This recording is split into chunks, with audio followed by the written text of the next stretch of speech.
Hello, guys and girls. Welcome to Stereatic. I am Tushar पाठक. तो हमने last time third battle of Panipat cover किया था.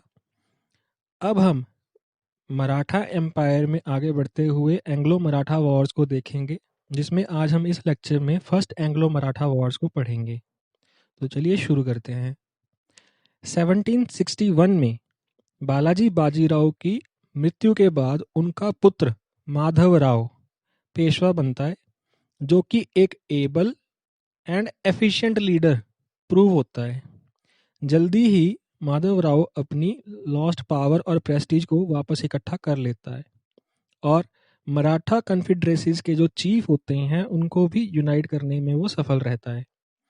Just like जो first आपके थे बाजीराव वन, तो उनकी जैसी मतलब कुछ एक क्वालिटीज़ थी आपके माधवराव में.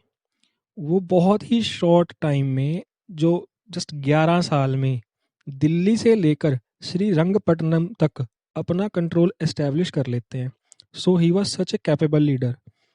हालांकि थर्ड बैटल ऑफ पानीपत के बाद लगता नहीं था कि कोई दोबारा से इस एम्पायर की प्रेस्टीज और पावर को इस तरह से रिकवर कर पाएगा, लेकिन माधवराव फिर भी एक एफिशिएंट लीडर प्रूव होते हैं.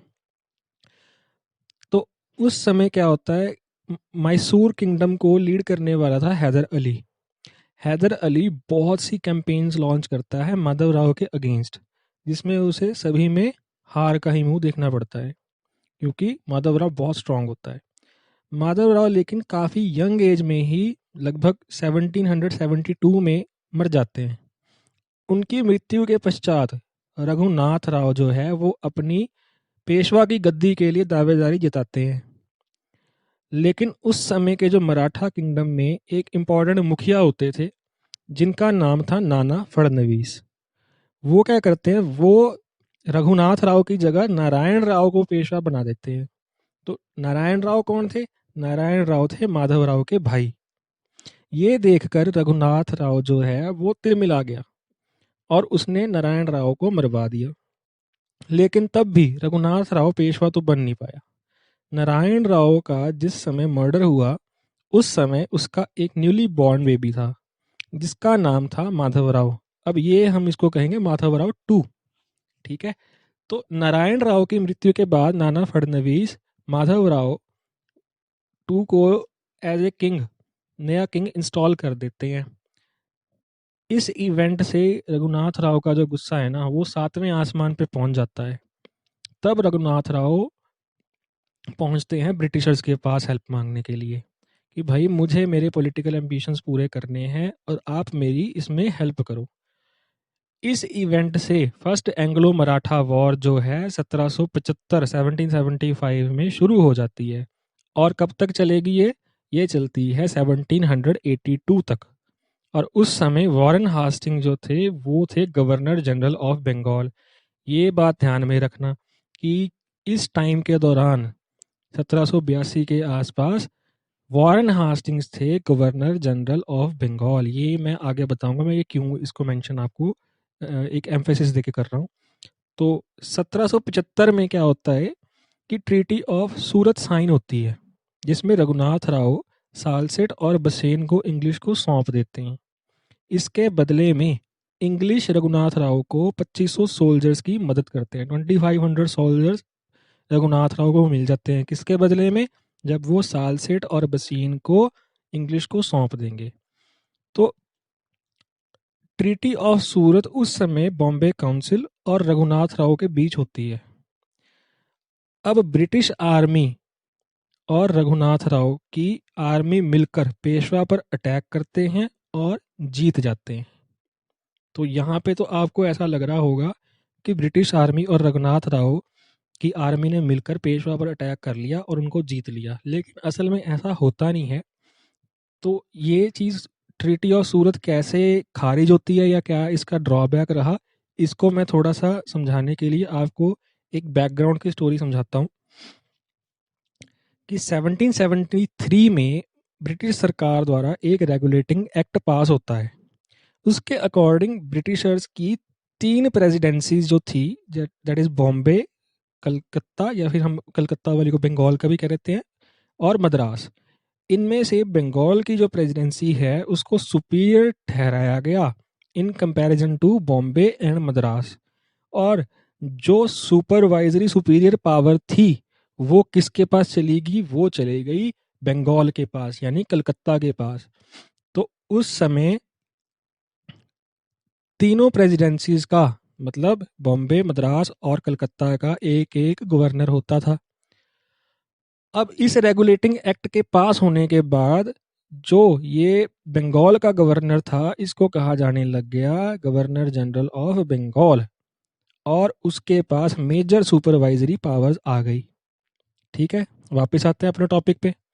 जब ट्रीटी ऑफ सूरत हुई थी और रघुनाथ राव जीत जाता है, तब गवर्नर जनरल ऑफ बंगाल को ये बात तो पसंद आती ही नहीं। वो कहता है कि मेजर पावर मेरे पास है और रघुनाथ राव ट्रीटी कर रहा जाके सूरत में।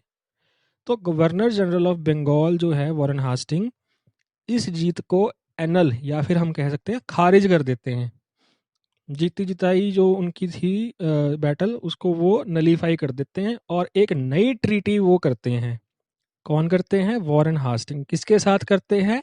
नाना फडणवीस के साथ, जो कि रघुनाथ राव के एंटी थे। नाना फडणवीस उनके साथ जाके ट्रीटी कर देते हैं वॉरेन हास्टिंग, और उस ट्रीटी को कहा जाता है ट्रीटी ऑफ पुरंदर। इसको याद रखेंगे, ट्रीटी ऑफ पुरंदर किसमें हुई थी? वॉरेन हास्टिंग्स और नाना फडणवीस। ठीक है, इसके अकॉर्डिंग क्या होता है, रघुनाथ राव को 3 लाख पर ईयर की पेंशन लगा दी जाती है। लेकिन फिर भी सालसेट और बसीन जो हैं वो ब्रिटिशर्स अपने पास ही रखते हैं, वो रघुनाथ राव को वापस नहीं देते। ये ट्रीटी ऑफ पुरंदर जो है बॉम्बे काउंसिल, अब ये वॉरेन हास्टिंग कौन सा था? गवर्नर जनरल ऑफ बंगाल था ना, तो कलकत्ता वाले ने ट्रीटी ऑफ पुरंदर की। अब जो बॉम्बे काउंसिल में गवर्नर बैठा है उसको ये ट्रीटी ऑफ पुरंदर पसंद ही नहीं आएगी और वो रघुनाथ राव को शेल्टर दे देगा, जिसके लिए बंगाल ने मना किया था कि रघुनाथ राव को शेल्टर नहीं देना है, उसको बस पेंशन लगा के छोड़ देना है। लेकिन ट्रीटी ऑफ पुरंदर को ब्रेक करते हुए बॉम्बे काउंसिल क्या करता है? रघुनाथ राव को शेल्टर दे देता है। अब ब्रिटिशर्स के साथ हुई थी नाना फडणवीस की जो ट्रीटी थी उसका उल्लंघन होता हुआ देखकर मराठा भी भड़क उठे कि ये तो आप तो रघुनाथ राव को, जो अंग्रेज हैं, वो फिर से शेल्टर दे रहे हैं, जबकि नाना फडणवीस ऐसा चाहते नहीं थे। तो ऐसे में नाना फडणवीस ने भी ब्रिटिशर्स के अगेंस्ट जाते हुए एक पोर्ट था अपना वेस्टर्न उनके कोस्ट पे, वो क्या था, वो उनको उन्होंने क्या किया, फ्रेंच को दे दिया वो वाला पोर्ट। ठीक है, इस इवेंट से क्या होगा, ब्रिटिशर्स को आ जाएगा गुस्सा, किसके ऊपर? पुणे के ऊपर, और वो कर देंगे पुणे पे अटैक। अब गुस्सा क्यों आया? क्योंकि फ्रेंच और ब्रिटिशर्स आपस में राइवल्स थे, आपस में दुश्मन थे। तो जैसे ही मराठाओं ने पुणे या फिर नाना फडणवीस ने जैसे ही हेल्प करी फ्रेंच की, तो इससे ब्रिटिशर्स को आ गया गुस्सा और उन्होंने पुणे पर कर दिया अटैक। और ये बैटल जो होती है इनकी आपस में, पुणे मतलब ये जो मराठाओं की और ब्रिटिशर्स की, ये होती है वडगांव में।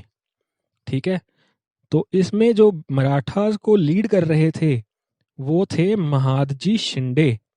ये नाम भी याद रखना, महादजी शिंदे ने वडगांव में जो बैटल हुई उसमें मराठा जो आर्मी है उसको लीड किया, और इस बैटल में मराठास की एक निर्णायक जीत होती है।